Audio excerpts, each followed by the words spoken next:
अस्सलामुअलैकुम आदाब। मैं आपका दोस्त यार मोहम्मद अंसारी और आप देख रहे हैं अंसारी सर ऑनलाइन क्लासेस। हम आपके दरमियान जिस सबक को लेके मौजूद हैं, पेश हैं, उसका मौजू है वतन दोस्त मौलाना मजहरुल हक। इस सबक में हम दूसरे हिस्से की बात करेंगे और पहले हिस्से को इस सबक में यानी इस पार्ट में जोड़ते हुए कि हमने पिछले सबक में इस मौजू के एतबार से कौन कौन सी चीजें बातें जानी हैं, किस किन चीजों पे गुफ्तगू की है। मैंने ज़बानी तौर पे इस कहानी को पेश की आपके दरमियान। अब हम किताब की शक्ल में इस कहानी को पढ़ेंगे और जानेंगे इसके तमाम मराहिल को। इस तमहीद के सबक की शुरुआत करते हैं। सबक का मौजू है वतन दोस्त मौलाना मजहरुल हक। जब किसी कौम को बेदार करना हो तो उसका सबसे अच्छा तरीका यह है कि उस कौम को उन लोगों की जिंदगी का मुताला करने की तरफ रागिब किया जाए जिन्होंने दुनिया में इसार और कुर्बानी की मिसालें पेश की हों। मौलाना मजहरुल हक अपने वतन अजीज हिंदुस्तान के गुनी चुने लोगों में थे जिन पर जमाना बेजा तौर पर फख्र कर सकता है। उन्होंने अपनी सारी जिंदगी कौमी बेदारी और कौमी एकता के लिए वक्फ कर दी। हिंदुस्तान के सियासत में शराफत, सदाकत और फकीरी का लफ्ज अनजाही यानी आम तौर पे मोहनदास करमचंद गांधी के बाद अगर किसी का लिया जाता है तो वो है मौलाना मजहरुल हक। अजीमाबाद यानी इसका नाम मौजूदा दौर में पटना है, जिला के मनेर शरीफ से कुछ दूरी बहपुरा में गांव में 22 दिसंबर 1866 को मौलाना मजहरुल हक की पैदाइश हुई। उनके वालिद माजिद का नाम शेख अहमदुल्ला था जो एक औसत दर्जे के जमींदार थे। आपने इब्तदाई तालीम अपने वालिद बुजुर्गवार की सरपरस्ती में हासिल की। बहपुरा मिडिल स्कूल से कामयाब होकर पटना कॉलेजिएट स्कूल में दाखिला लिया और वहां से आपने मैट्रिक इम्तियाजी नंबरों से हासिल की। पटना कॉलेज में आईए में दाखिला लिया। वहां से पास करने के बाद किंग कॉलेज लखनऊ से आला तालीम हासिल की। बैरिस्ट्री की तालीम के लिए बरतानिया लंदन गए और बैरिस्ट्री हासिल करने के इम्तिहान में नुमाया कामयाबी हासिल की। लंदन में अंजुमन इस्लामिया की बुनियाद डाली ताकि दुनिया के मुसलमान आपस में मुत्तहिद होकर गरीबों की तालीमी और माशी खुशहाली के लिए जद्दोजहद कर सकें। वहीं अंजुमन फुरूक पाकर पान इस्लामिक सोसाइटी के नाम से मशहूर व मकबूल हुई। मौलाना मजहरुल हक साहब एक गोरे चिट्टे खूबसूरत इंसान थे। आदमी थे, दाढ़ी मोछ साफ और सूट में मलबूस देखकर हर शख्स उन्हें अंग्रेज समझने लगता था। उन्होंने 1900 में सूबे बिहार के मशहूर जिला सिवान के फरीदपुर नामी गांव में आशियाना नाम की एक रिहायशगाह की तामीर करवाई। आशियाना को मुल्क के मशहूर रहनुमाओं यानी गांधी जी, पंडित मोतीलाल नेहरू, मौलाना मोहम्मद अली जौहर, मौलाना शौकत अली, सरोजनी नायडू, डॉक्टर मुख्तार अहमद अंसारी, पंडित मदन मोहन मालवीय जैसे हजरात की मेजबानी का शर्फ हासिल रहा है। हमारे पहले सदर जमहूरिया डॉक्टर राजेंद्र प्रसाद का तो आशियाना घर आंगन ही था। 1891 में मौलाना मौसूफ लंदन से अपने वतन हिंदुस्तान लौटे। पहले कोलकाता और बाद में पटना में बैरिस्ट्री हासिल की और मिस्टर हसन इमाम बैरिस्टर के हमराह मुल्क को आज़ाद कराने के लिए सरगर्मियों में दिलचस्पी लेने लगे।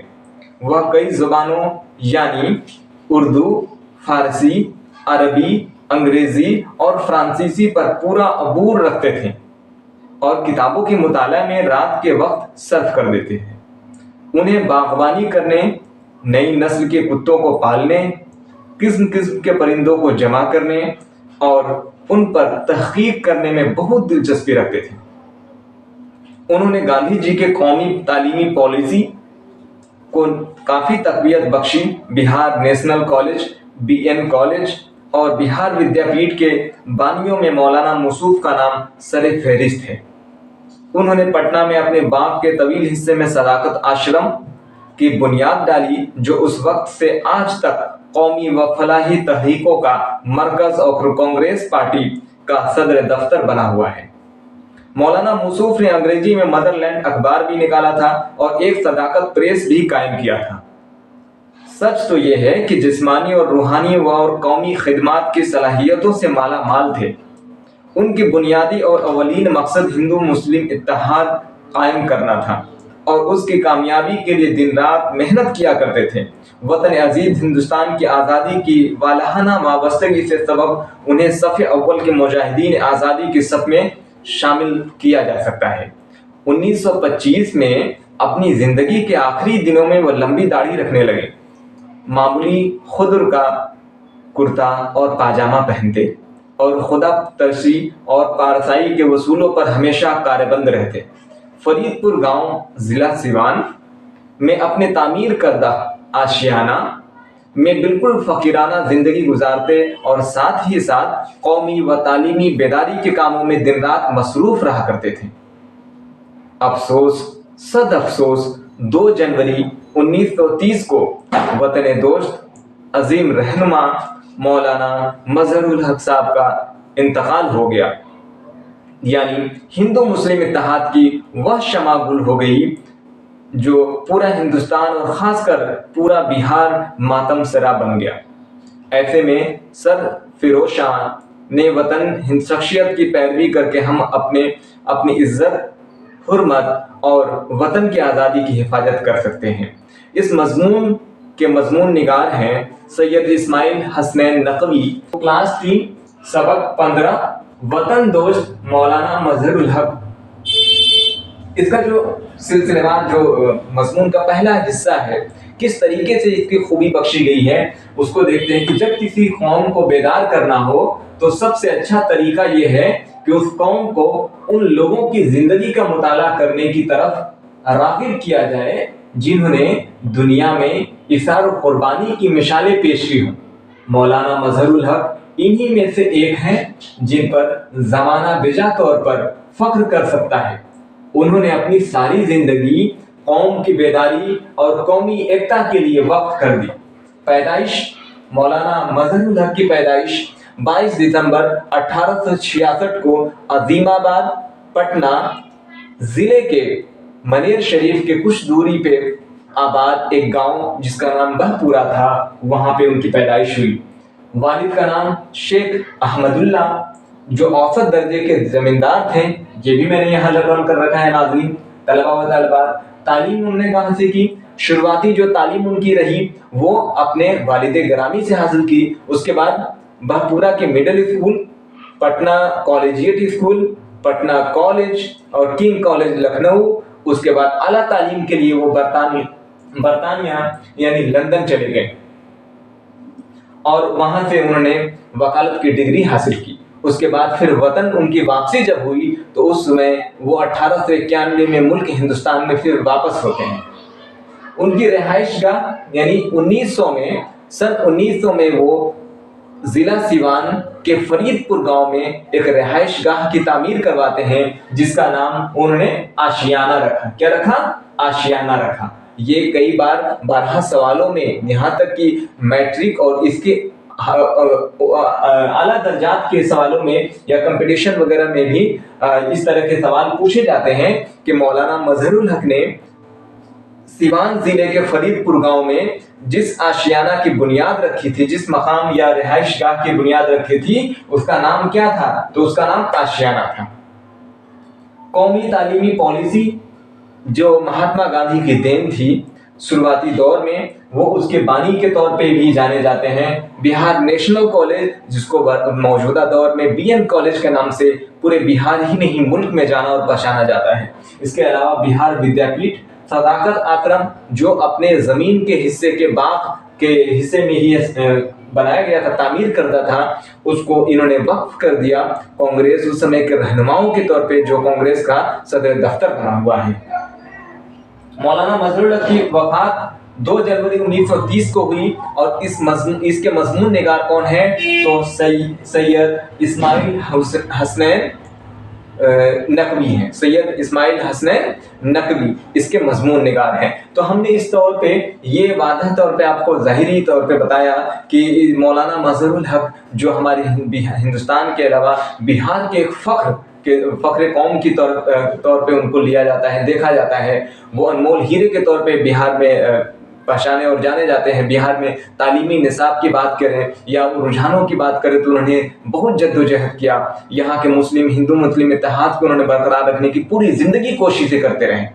तो उन्हीं के मुतालिक ये सबक था, हमें ऐसे ही रहनुमाओं की तालीम और तरबियत हासिल करनी चाहिए और उनके ज़िंदगी के तमाम औसाफ को अपने ज़िंदगी के औसाफ, अपने ज़िंदगी के लम्हात आने वाली नई नस्लों को भी सिखाना और बताना चाहिए, ताकि उनमें एक नया जज्बा, एक नया जोश पैदा हो सके और हमारा हिंदुस्तान आगे की तरफ गामजन हो सके। तो आइए सोचिए और जवाब दीजिए के मरहले में चलते हैं। इसमें कुछ सवाल और जवाब हैं और इस तीसरे दर्जे की बात करते हैं, क्लास 3 के जब बात करते हैं तो सबसे ये सबक जो है सबसे टफ जिसको बोला जाता है, तो खास तौर पर इस पे गौर करेंगे तलबा व तालिबात। इससे अक्सर व बेशतर अपर दर्जे यानी अपर क्लासेस जिसको बोला जाता है, आला दर्जात के में भी इस तरह के सवाल आते हैं। कंपटीशन एग्जाम में भी इस तरह के इससे मुतालिक सवाल दिए जाते हैं इस टॉपिक से। तो आइए अब सवाल और जवाब की तरफ चलते हैं और मशक करते हैं इसको मिटा के।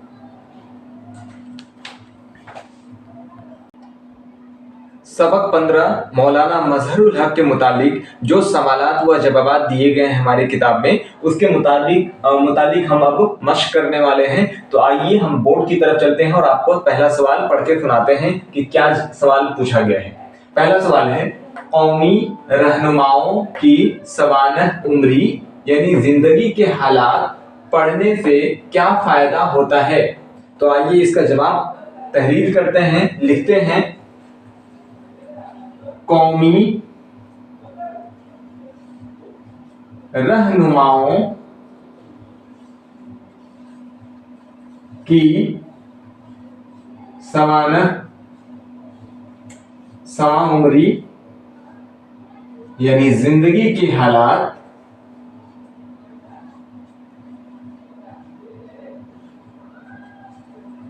पढ़ने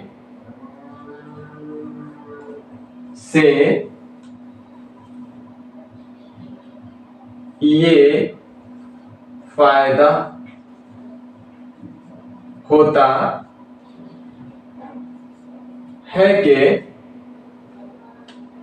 कौम को बेदार करने, कौम को बेदार करने, लोगों की इस्लाह करने, लोगों की इस्लाह करने, रहनुमाओं के इशारे कुर्बानियों,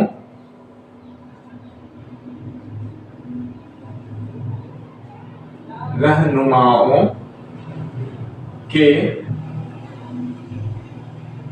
इशारों कुर्बानियों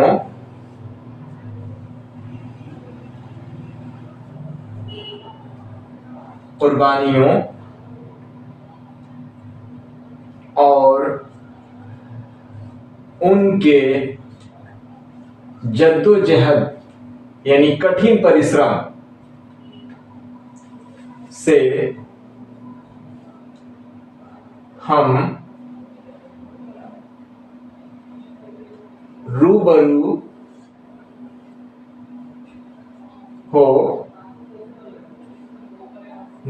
होने का हमें कर दीजिए, हमें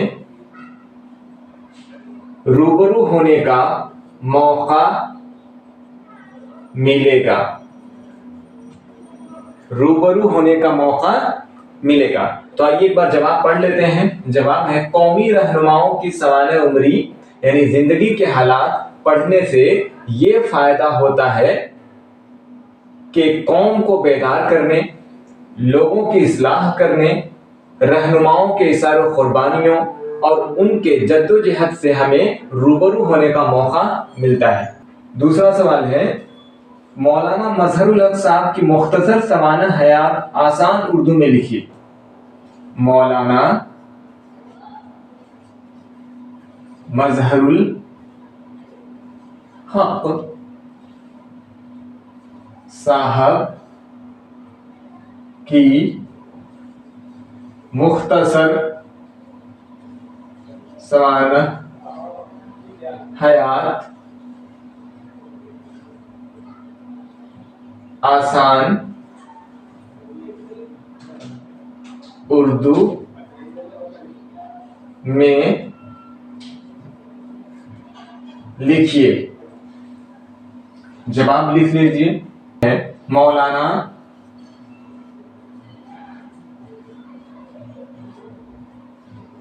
मजहरुल हक एक वतन दोस्त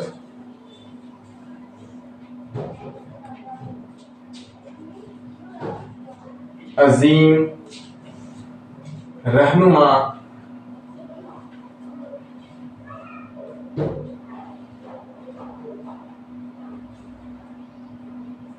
तालीम याफ्ता यानी शिक्षित, तालीम याफ्ता शख्स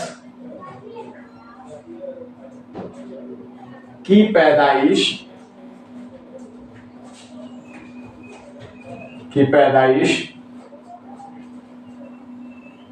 22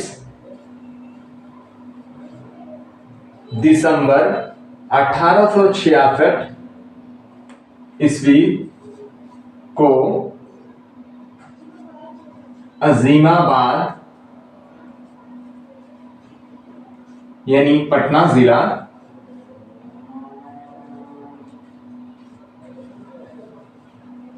जिला में मनेर शरीफ, ये एक तारीखी मकाम है, मनेर शरीफ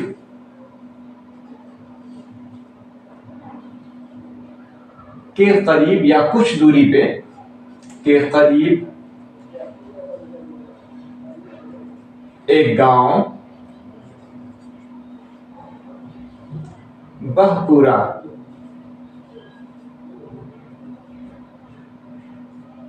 में हुई। ठीक है। वालिद का नाम शेख अहमदुल्ला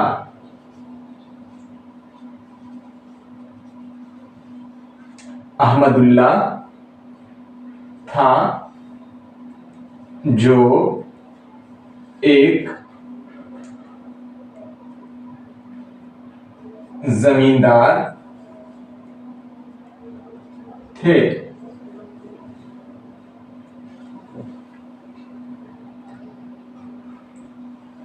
आप की इब्तदाई यानी शुरुआती तालीम बहपुरा मिडिल स्कूल से हुई। फिर आप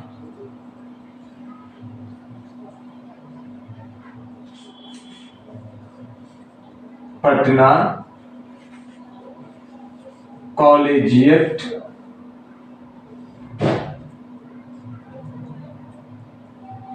school, Patna college, king college Lucknow और वकालत की डिग्री लंदन से हासिल की।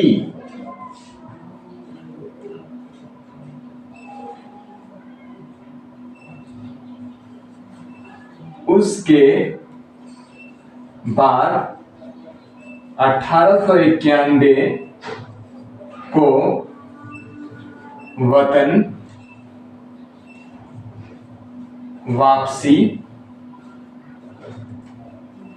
पर आप मुल्क की आज़ादी में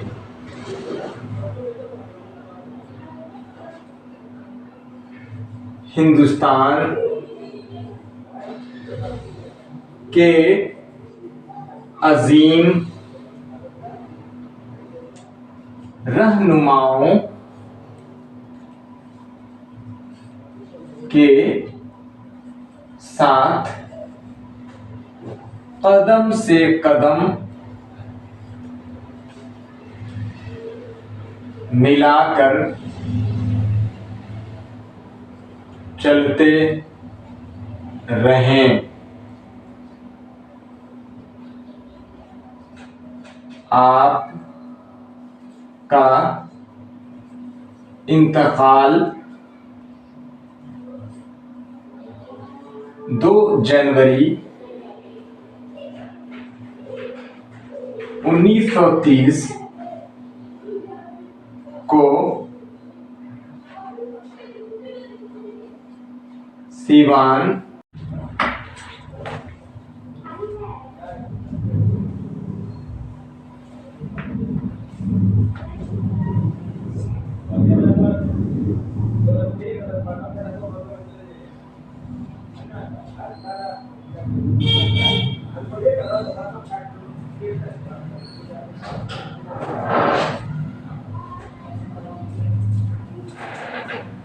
आपका इंतकाल 2 जनवरी 1930 को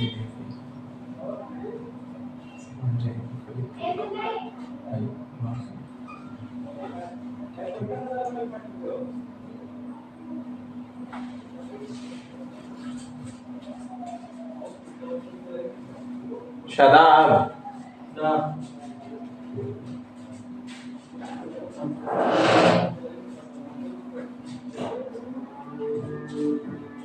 जिले के फरीदपुर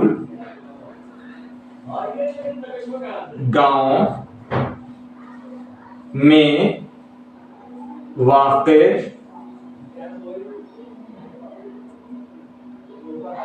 उनके रिहाइश गाह आशियाना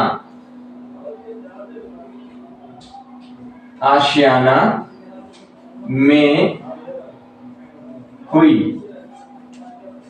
तो ये दूसरे सवाल का जवाब रहा, जिसको हम एक बार देख लेते हैं। मौलाना मजहरुल हक साहब की मुख्तसर सवाल हयात यानी जिंदगी के जो हालात हैं उसको आसान उर्दू में लिखिए।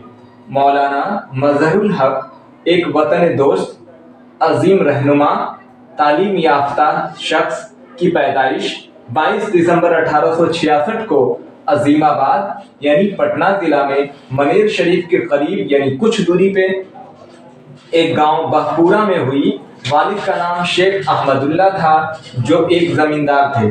आपकी इब्तदाई तालीम बहपुरा मिडिल स्कूल से हुई। फिर आप Patna collegiate school, Patna college, king college, Lucknow और वकालत की डिग्री लंदन से हासिल की। उसके बाद 1891 को वतन वापसी पर आप मुल्क की आज़ादी में हिंदुस्तान के अजीम रहनुमाओं के साथ कदम से कदम मिलाकर चलते रहे। आपका इंतकाल 2 जनवरी 1930 को सीवान जिले के फरीदपुर गांव में वाक़े उनके रिहाइशगाह आशियाना में हुई। अब नाज़रीन तीसरे सवाल को देखते हैं। तीसरा सवाल है, आशियाना से मुतालिक अपनी वाक़फियत का इजहार करिए। मौलाना मजहरुल हक के वालिद शेख अहमदुल्ला एक औसत दर्जे के जमींदार थे। औसत के माने होता है सामान्यतः, जिसको एवरेज बोला जाता है। जमींदार थे। आपकी जायदाद वर्षा में मिली। आप को जायदाद वर्षा यानी विरासत में पुश्तैनी तौर पे आपको मिली थी ये चीजें, वर्षा में मिली।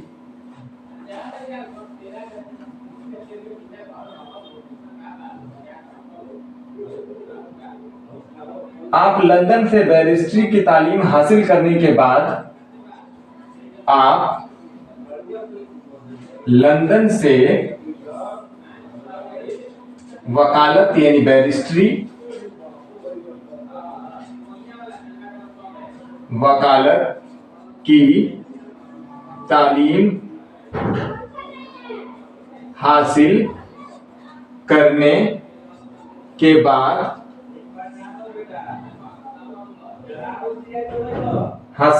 के बाद, सीवान के फरीदपुर गांव में, सीवान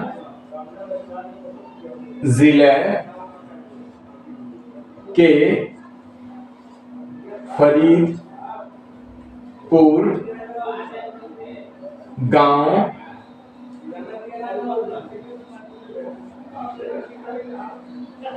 गांव में एक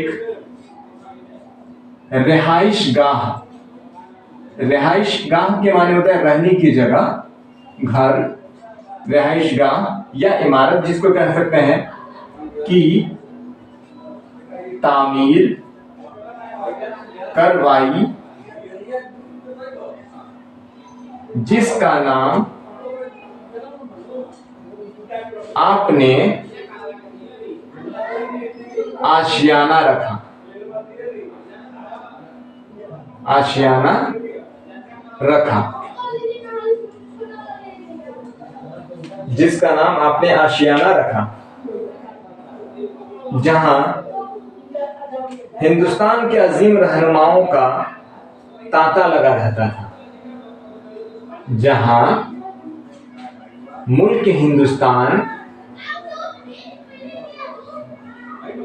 हिंदुस्तान के अजीम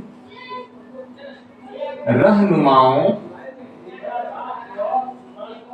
का तांता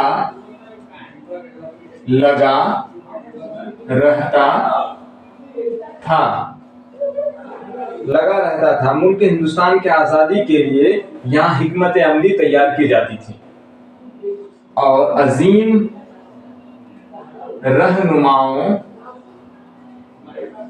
रहनुमाओं के जरिए यहाँ से मुल्क की आज़ादी के लिए हिकमत अमली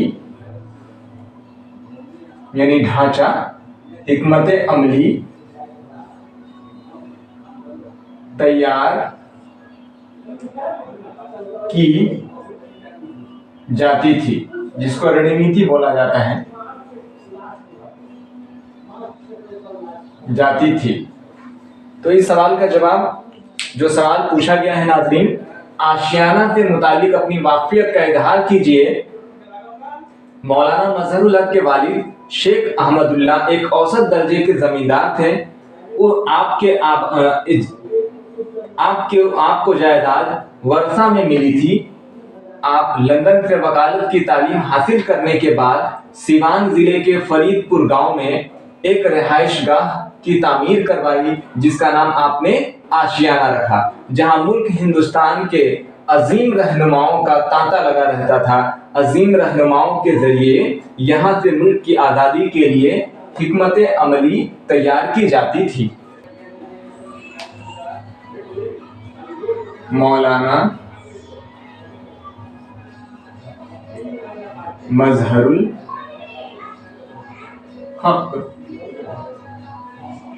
साहब के किए गए कामों की फहरिस्त बनाइए। फहरिस्त बनाइए यानी कौन कौन से उन्होंने अपनी जिंदगी में काम अंजाम दिए हैं उनके बारे में बताना है। तो आइए इस सवाल का जवाब लिखते हैं। जवाब मौलाना मजहरुल हक साहब के जरिए किए गए कामों की फहरिस्त मंदरजा झेल यानी निम्नलिखित फॉलोइंग झेल हैं। ठीक है, अब इसको हम नंबर सिस्टम बैठा देते हैं। पहला है उनकी जो काम रहे कौमी तालीमी पॉलिसी। कौमी तालीमी पॉलिसी। दूसरा है बिहार नेशनल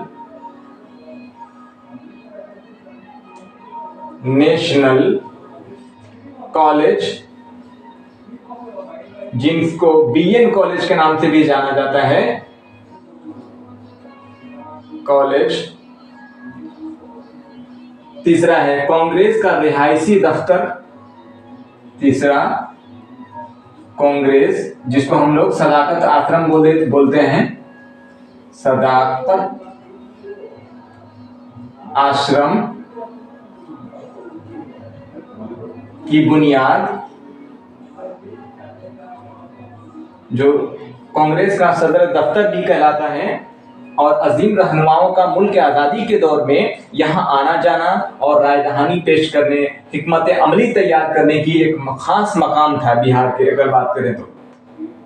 चौथा मदरलैंड अखबार की अशार। मदर अंग्रेजी अखबार, ये किस चीज का अखबार था? अंग्रेजी अखबार था। अंग्रेजी अखबार मदरलैंड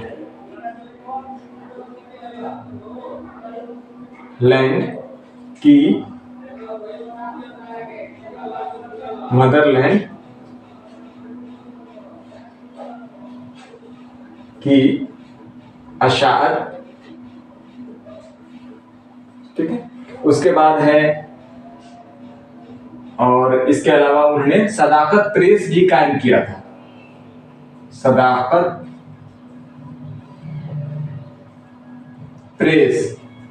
सवाल है आशियाना में कौन कौन से कौमी रहनुमा आया करते थे? तो आइए इसका जवाब तलाश करते हैं। सवाल मैंने यहां तक पे लिख भी रखा है, आशियाना में कौन कौन से कौमी रहनुमा आया करते थे। तो जवाब देख लीजिए। इसका जवाब है आशियाना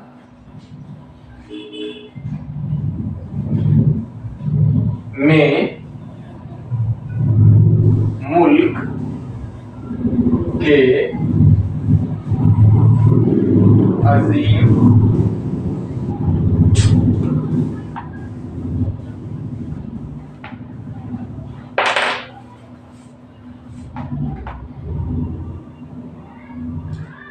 आशियाना में मुल्क के अजीम रहनुमाओं में महात्मा गांधी,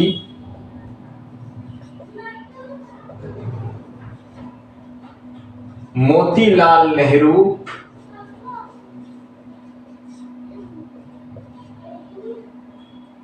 सरोजिनी नायडू,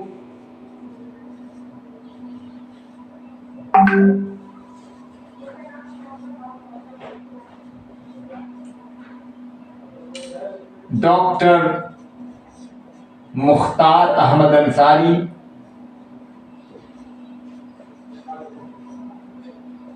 अंसारी, डॉक्टर मुख्तार अहमद अंसारी, पंडित मदन मोहन मालवीय वगैरह आया करते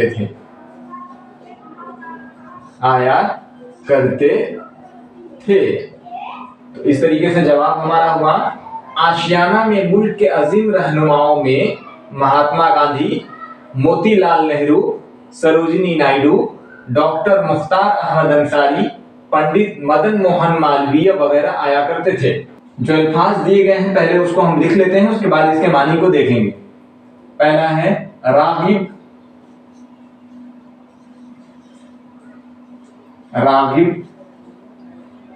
इसको दो हिस्सों में तकसीम कर लेते हैं। दूसरा है फख्र,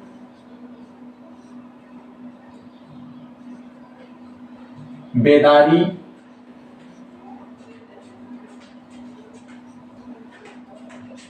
वक्फ,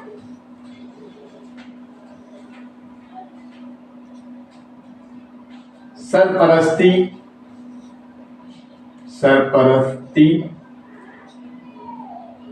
मुताला,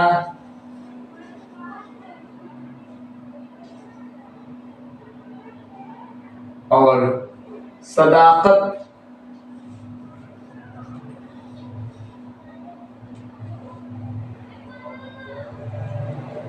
माला माल,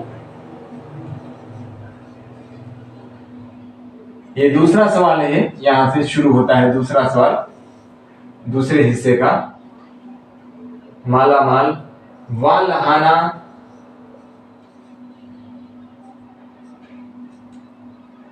आश्रम,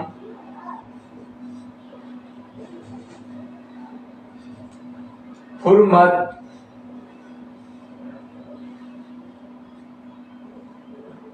इत्तेहाद।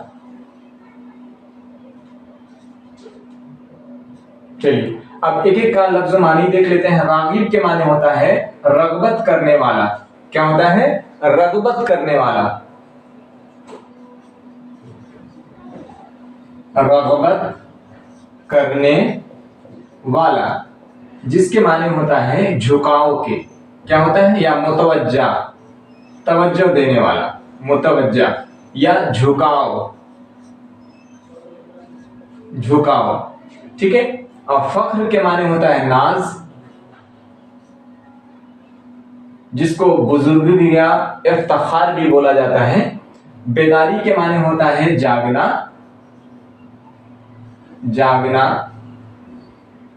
वक्फ यानी देना,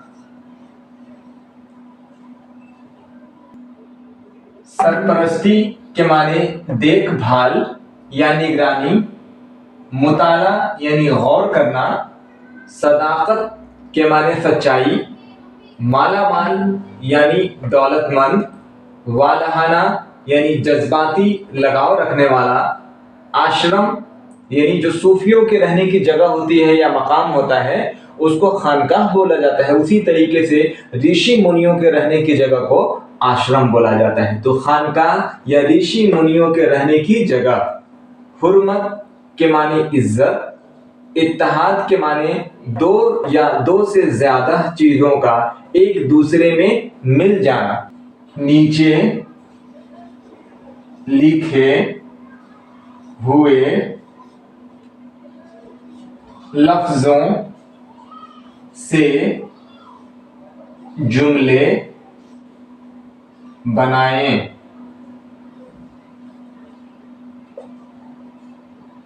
अब इस तरीके से जो लफ्ज हैं, पहला है दाखिला,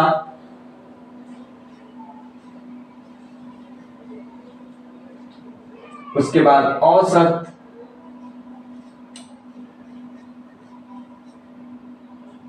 शराफत,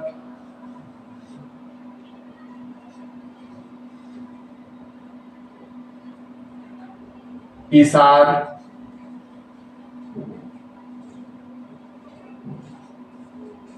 अजीमाबाद,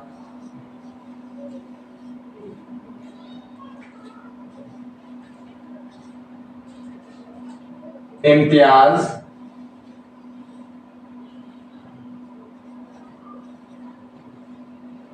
अंजुमन,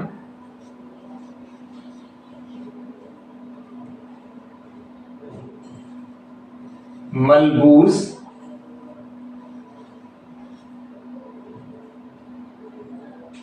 मेजबानी,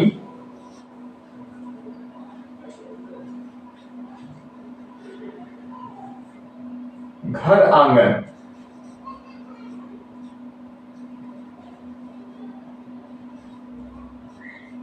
घर आंगन। तो आइए इन अल्फाज से जुमले की तरतीब देखते हैं।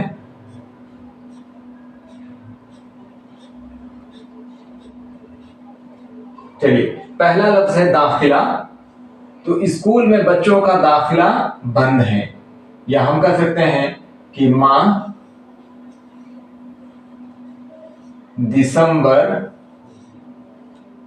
में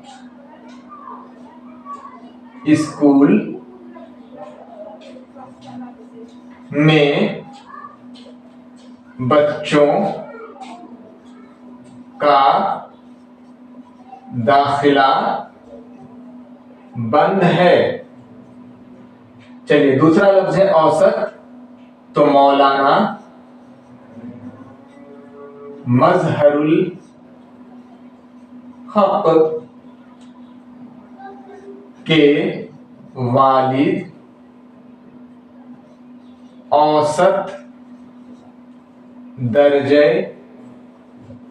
के जमींदार थे।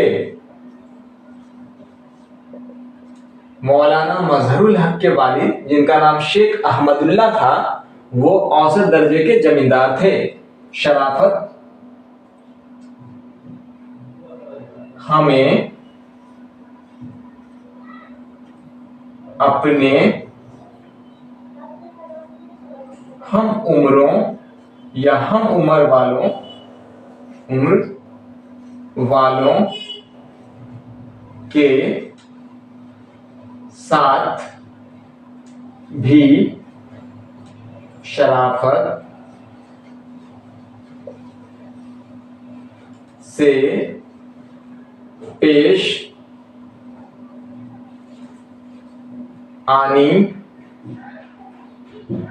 आना चाहिए। पेश आना चाहिए। इसार कुर्बानी के माने होता है कोई चीज आप कुर्बान करते हैं, दे देते हैं, वक्फ करते हैं। तो मुल्क की आजादी में अजीम रहनुमाओं ने इसार कुर्बानी दी। मुल्क की आजादी में अजीम रहनुमाओं ने इसार कुर्बानी पेश की।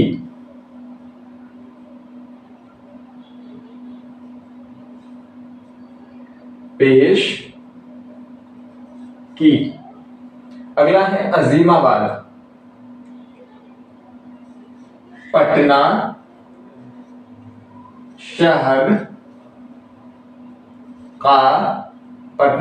का कदीम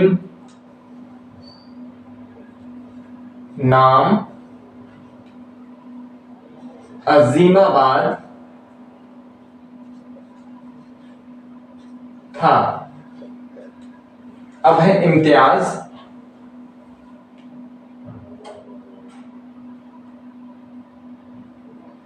हर तलबा की ये कोशिश होती है कि हम इम्तिहान में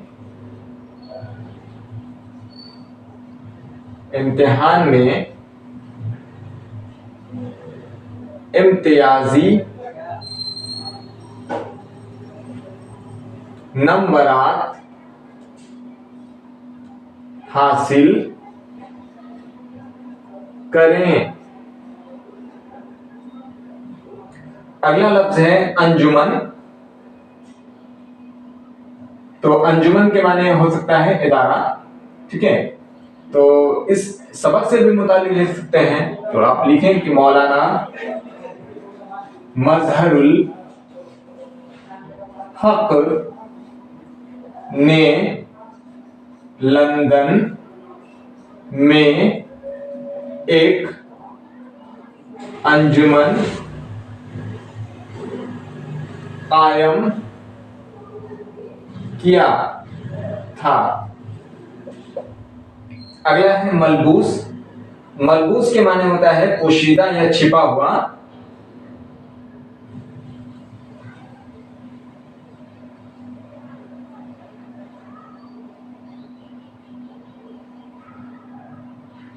दरअसल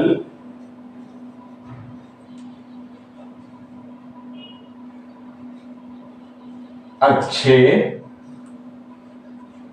इंसान की खुसूसियत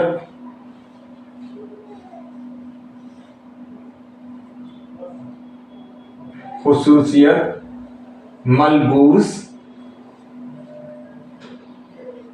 होती है। अगला लफ्ज है मेजबानी। मेजबानी के माने होता है मेहमान नवाजी या मेहमानदारी।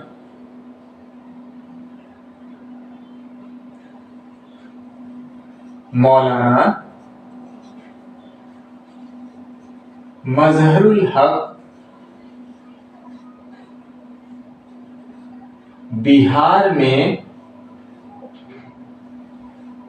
तमाम रहनुमाओं की मेजबानी करते थे। चलिए अब आखिरी लफ्ज है घर आंगन।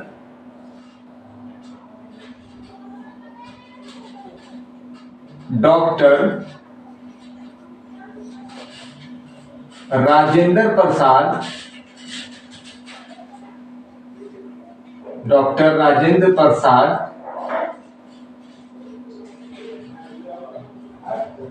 का घर आंगन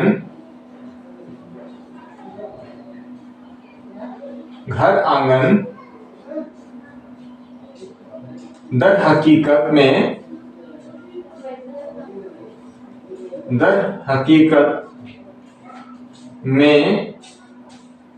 आशियाना